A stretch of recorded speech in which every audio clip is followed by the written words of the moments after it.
Okay, so picture this, right? It's 1948. The Cold War is just getting started. And this guy, Alger Hiss, I mean, this is a guy who, like, worked with presidents, helped shape, like the whole post-war world. And bam, he's accused of being a Soviet spy.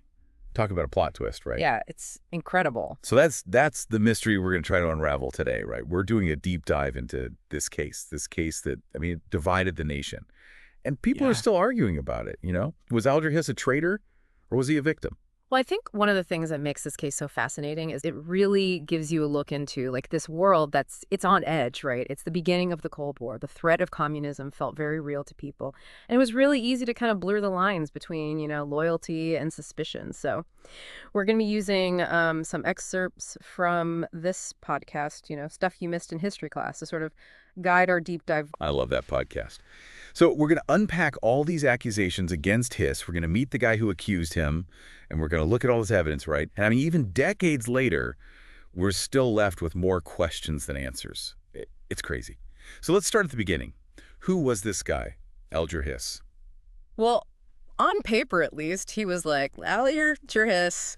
you Yeah. know, we're talking Harvard Law. He clerked for Supreme Court Justice Oliver Wendell Holmes. He had these key roles in the Roosevelt administration. He even advised at the Yalta Conference, where they decided the fate of post-war Europe. I mean, his career, it was remarkable. So this guy was practically destined for greatness, right? Yeah, you'd think so. But I mean, in the middle of all of that, all those triumphs, there was also like a lot of tragedy in his life, right? His father committed suicide. He lost like two of his siblings. I mean, you have to wonder how all that kind of shaped him as a person. I think it's a really important question. To really understand somebody, you got to understand their background, the things that made them who they are. It's crucial if you're trying to figure out their motivations. Right, totally. Okay, so speaking of motivations, let's talk about the man who basically turned Hiss's world upside down, right? Whittaker Chambers. Now, Chambers, he's a complicated guy. Former communist who later on decides, nah, not for me. Renounces his beliefs, and then what does he do? He becomes like a senior editor at Time magazine. I mean, talk about a change of heart, right? Right. What's even crazier is he actually started warning the U.S. government about Soviet spies way back in 1939. Like, he told them they were embedded in the government. And get this, he even named Alger Hiss. Yeah, and what's interesting? Nobody really listened to him. Really? Why? I mean, think about it. This was before the Cold War, was really in full swing. The focus was still on Nazi Germany. So despite what Chambers was saying, they didn't really take any serious action against Hiss. Wow. I mean, could you imagine to know something like that, to have that warning and to be basically ignored? It happens. It's like a reminder that even the most serious warnings can sometimes just get lost, lost in the noise of history. But Chambers, he wasn't going to let his story just fade away. In 1948, he decided to go public. He accused Hiss in front of the House Un-American Activities Committee. Oh, the HUAC. Right, the HUAC. I mean, this committee, they were dedicated to, investigating alleged communists and socialists in the U.S. It was a big deal. Huge. And Chambers' testimony, I mean, it was explosive. It sent shockwaves through the entire nation. Oh, I bet. And to back up what he was saying, he brought this collection of documents. He called them the pumpkin papers. I mean, seriously, you can't make this stuff up. Pumpkin base. He had hidden these documents inside of a hollowed-out pumpkin on his farm in Maryland. Like, who thinks to do that? It's definitely a good story. Right, so, okay, so what was actually in these papers? Well, some of it was pretty boring, details about like fire extinguisher paint colors, stuff like that. But then there were others, sensitive State Department documents. Yeah. Definitely not the kind of thing you want your enemies getting their hands on. So this is where, like, this young, ambitious congressman, Richard Nixon, comes into the picture. Well, yeah. Nixon saw this as an opportunity. This was his chance to make a name for himself by taking like a really hard line against communism. Smart. And he went for it. He used the drama of these pumpkin papers, these accusations against Hiss. He used it all to basically launch himself into the national spotlight. Wow. So what about Hiss? Did he crack under pressure? Not at all. He completely denied everything and ended up facing 2 trials for perjury. The first one hung jury, but the second one, guilty. 5 years in prison. And he still insisted he was innocent. Absolutely. Even after he served his sentence, he never admitted to anything, spent the rest of his life trying to clear his name, even went so far as to, appeal to the Russian government to open up their archives, hoping to find something to prove he was innocent. He died in 96, still proclaiming his innocence. That's pretty incredible. I mean, to hold on to that conviction, for so long. It's amazing, especially with all that evidence against him. Right. But here's where things get really interesting. Decades after the Hiss trials, the U.S. government declassified these documents. They were from this top-secret program called Venona. Yeah, Venona. It was this highly classified project started during World War II. Basically, they were decrypting messages between, Soviet intelligence agencies and their operatives all over the world. Hold on. So you're saying the U.S. was like reading the Soviets' mail? It's like straight out of a spy movie. Pretty much, yeah. It was a huge intelligence win for the U.S. I mean, these decryptions, they gave them incredible insight into all the Soviet espionage activities. But here's the thing. When these Venona documents were finally declassified in the 90s, they found something big. There was this cable that a lot of people think refers to Alger Hiss as a Soviet agent. You're kidding me.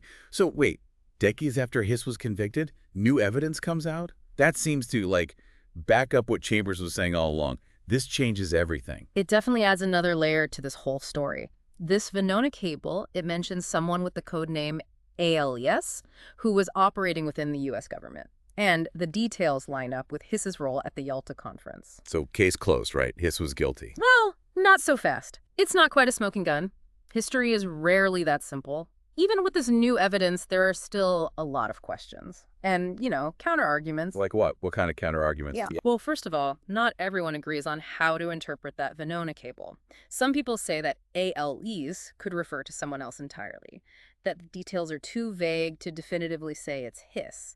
And don't forget, the Soviets were really good at disinformation.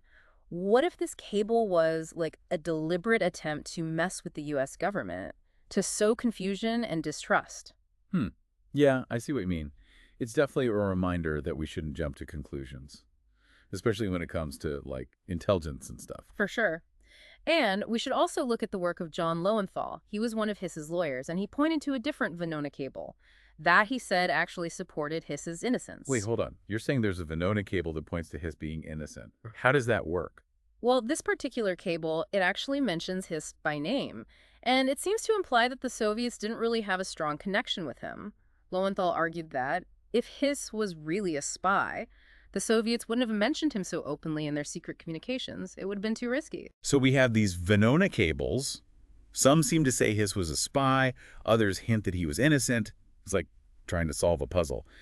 But some of the pieces just don't fit. Exactly. The Venona project, it kind of made the mystery even deeper and opened up new avenues for debate. It showed that even with access to all this, previously classified information, historical truth can be really hard to pin down.